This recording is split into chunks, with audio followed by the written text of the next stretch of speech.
ये जो राहुल गांधी और उनके परिवार के प्रति आपका जो सेवा भाव है, जो समर्पण है, ये रीसेंट है या पुरानी आदत है? नहीं, गांधी परिवार का मैं बहुत सम्मान करता हूं और सम्मान में जो है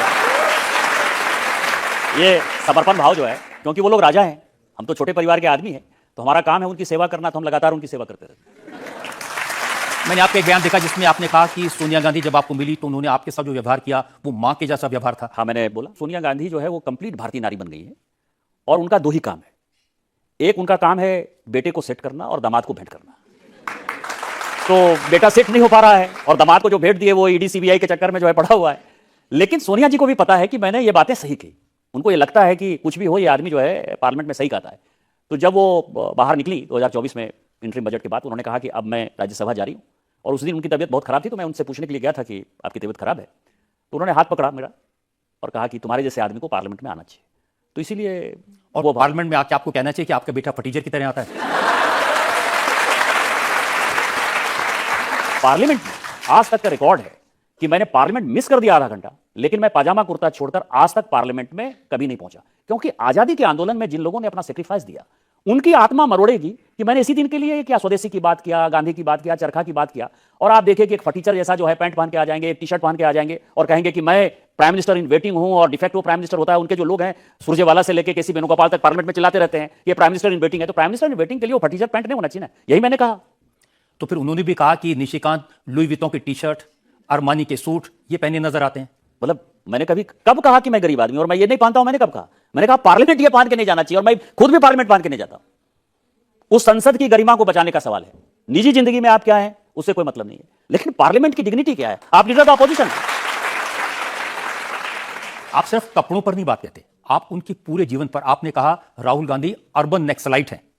आप ये बताइए, इलेक्शन कमीशन पर क्वेश्चन, जुडिशियरी के ऊपर क्वेश्चन, ब्यूरोक्रेसी के ऊपर क्वेश्चन, प्रधानमंत्री जी को कभी प्रधानमंत्री नहीं बना, और पूरी लोकतंत्र के ऊपर जब यदि कोई क्वेश्चन आ जाए। दूसरा, वो जब घूमने जाते हैं, वियतनाम चले जाएंगे, कंबोडिया चले जाएंगे, बहरीन चले जाएंगे, और यूएसएड, फोर्ड फाउंडेशन और सोरोस फाउंडेशन सैम पित्रोदा के साथ उनके सारे कार्यक्रम को करेंगे और वहां से आकर वो एजेंडा सेट करेंगे, आर्मी के खिलाफ अग्निवीर की बात करेंगे। तो इस देश में यदि कोई अनार्की पैदा करना चाहता है तो उसको अर्बन नक्सल नहीं कहेंगे तो और क्या कहेंगे? मुझे तो लगता है कि वो भी छोटा शब्द है, शायद इससे भी कोई बड़ा शब्द जिस दिन मिलेगा तो शायद मैं बोल दूं। जिस पार्टी ने इस देश पर 50 से ज्यादा साल तक राज किया, जिस सरकार में राहुल गांधी 10 साल तक बड़ा हिस्सा रहे, उनको आप कह रहे हैं कि ये देश के टुकड़े करना चाहते हैं, ये देश के दुश्मन है? आपको लगता नहीं है?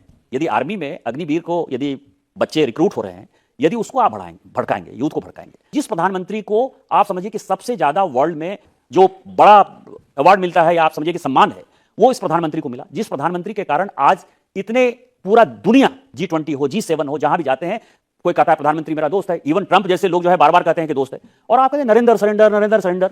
आप इस तरह की हल्की बातें करेंगे, पार्लियामेंट में खड़े हो जाएंगे, कभी शिव की बात करेंगे, कभी मुद्रा की बात करेंगे। उनको यही नहीं पता है कि मुद्रा जो है 7 नहीं होती है, मुद्रा 16 होती है, 16 कलाएं। मतलब रानी पटरानी, महारानी, कृष्ण, गीता, रामायण किसी की बात नहीं है। फिर कास्ट सिस्टम में पूछेंगे आप ये बताओ कि आप किस जाति के हो?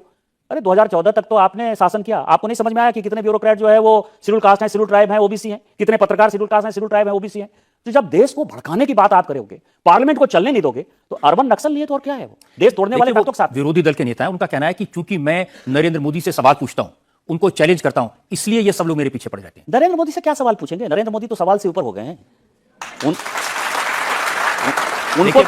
उनको तो अपने आप से सवाल पूछना चाहिए। मैं आपको रीजन बताता हूं। उन्होंने कहा कि जो ट्रेड डील अमेरिका के साथ की है उसमें भारत ने सरेंडर किया है, उसमें भारत ने वो कहा और वो किया जो उनको ट्रंप ने कहा। देखिए, भारत ने सरेंडर तब किया था जबकि उनके पिताजी जो है सुपर कंप्यूटर लाने की बात कर रहे थे। आपको पता है कि अफगानिस्तान में जो समझौता चल रहा था, अफगानिस्तान और पाकिस्तान का, हम जो है रूस के खिलाफ जाकर अमेरिका के लिए लॉबी कर रहे थे कि किस तरह से रशियन फोर्सेस जो है अफगानिस्तान से बाहर चले जाए, और ये किसी को पता नहीं था। सरेंडर तो उस वक्त हुआ ना, सरेंडर तब हुआ जब PL 480 में जो है गेहूं जो है आयात कर रही थी इंदिरा जी। सरेंडर तो तब हुआ जबकि हमने अपना एक एयरबेस 1961 में चकलिया अमेरिका सेना को दे दिया। सरेंडर तो तब हुआ कि आज भी नंदा देवी पर, आज भी मैं ऑन रिकॉर्ड ये बात कर रहा हूं कि 62 में चीन का युद्ध आपने उसके इशारे पर किया, और आज भी न्यूक्लियर डिवाइस नंदा देवी पर रखा हुआ है, जिसके कारण पूरे के पूरे नॉर्थ इंडिया में जो गंगा का प्लेन है उसके लोग कैंसर से ज्यादा मर रहे हैं। सरेंडर तो आपने किया है। इस आदमी ने तो अपनी ताकत जताई है और ट्रंप को मजबूर कर दिया ट्रेड डील करने के लिए, और चाहे वो बांग्लादेश है, श्रीलंका है, चाहे पाकिस्तान है, उसके मुकाबले सबका 19-20% है, हम 18% पर लेकर आए। तो इसीलिए अपने दिल से जानिए पराये दिल का हाल।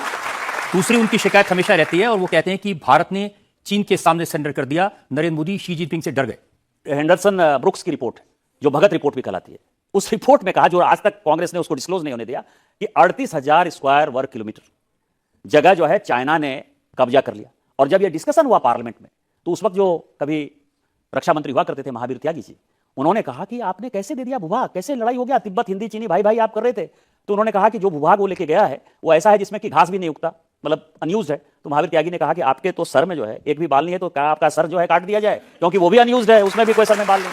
तो इसीलिए सरेंडर आपके नाना ने किया है और उसी को हम भुगत रहे हैं। हम तो इतने फाइट में गलवान से लेके चाहे भूटान तक की बात हो, हमने तो चाइना फोर्सेस को बाहर किया। और यही कारण है कि चीन ने अपने प्रधानमंत्री को बुलाया, उसी से तो परेशान है। 2008 में एग्रीमेंट कर लिए थे, इनको लगता है कि चीन के एजेंट के तौर पर ये काम करेंगे।